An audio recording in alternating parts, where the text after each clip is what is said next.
what would be your #1 priority if elected? And Don, would you like to go first on this?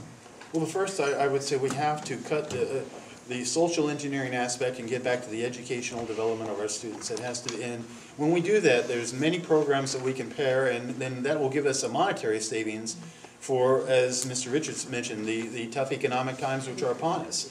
So we can't afford to go, as we have in the past, and shovel money, as I mentioned, into a rat hole for all the different engineering programs. So we have to concentrate on what should schools be doing. I would presume that parents send their children to schools to get a true education as compared to being socially engineered as by the perspectives of these, as I referred to, political and educational elites. So that's one thing, is that we have to change our curriculum, and we have to make sure that the schools are not just glorified daycare centers, but that the children are actually receiving an education, which if we don't do that, then we'll continue to proceed on the same path we have. We'll shovel more money down the rat hole, we'll get more demand, so we don't have enough money. But that's because we haven't looked at the whole educational philosophy, which is gobbling up this money. When we change that, then we'll find the economic savings, but also the educational improvements for our students to get the true education that we want them to get when we send them to the school. And in that sense, parents will no longer flee from the public schools because they'll say, hey, there's an honest effort there.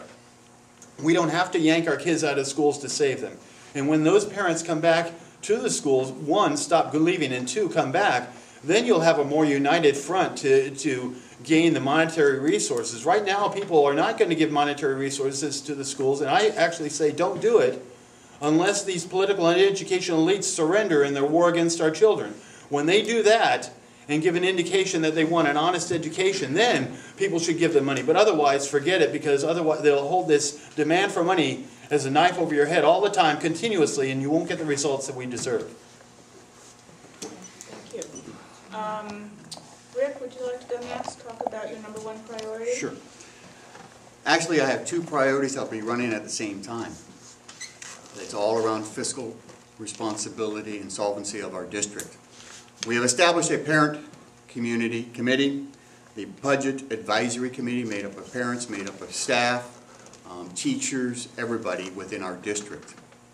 We're having them look at our budget now. We're educating them on what is our budget, what makes up the budget, where does the money come from, where does the money go. We're going to get their involvement, their input as to what potentially could we reduce. I have my own ideas. I have about $1.5 million worth of ideas that we could reduce. But I want to hear from the people of the community what they can deal with, what they think we should cut.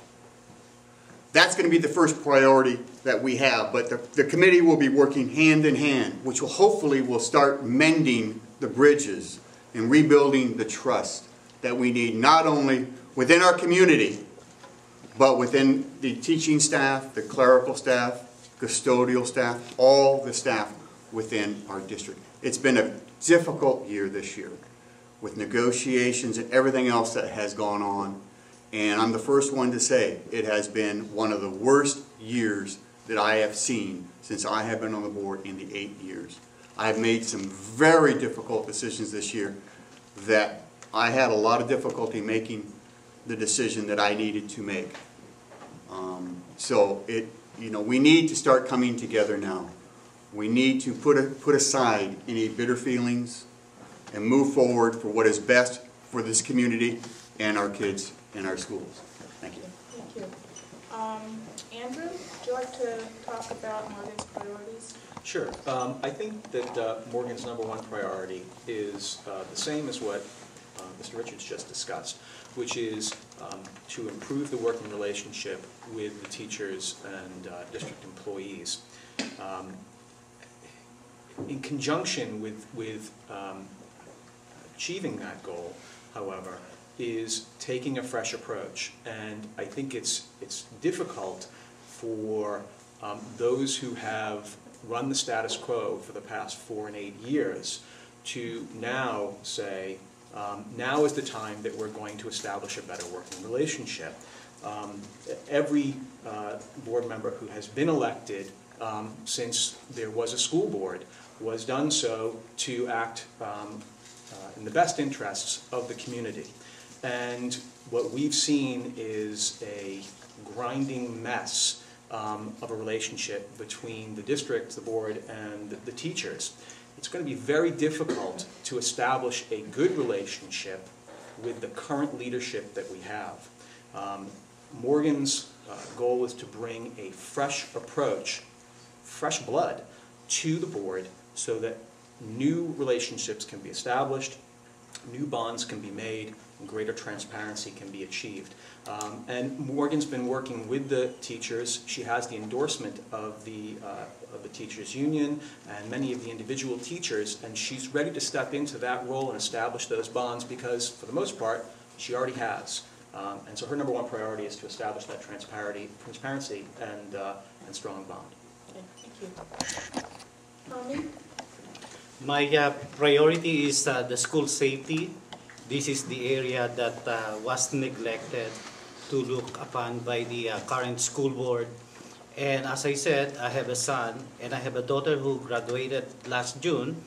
And I know firsthand what our students are facing in schools. They have these projects, assignments that they need to deal with. But at the same time, it feels like they are inside a battleground.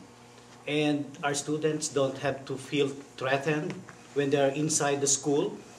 And this is my priority. I'm willing to step out and be in the school to work with the community, with the school, to promote a school community partnership so that we can tackle this school safety.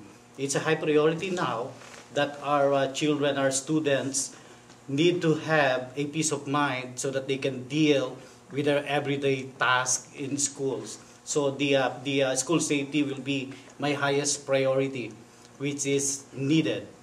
Thank you.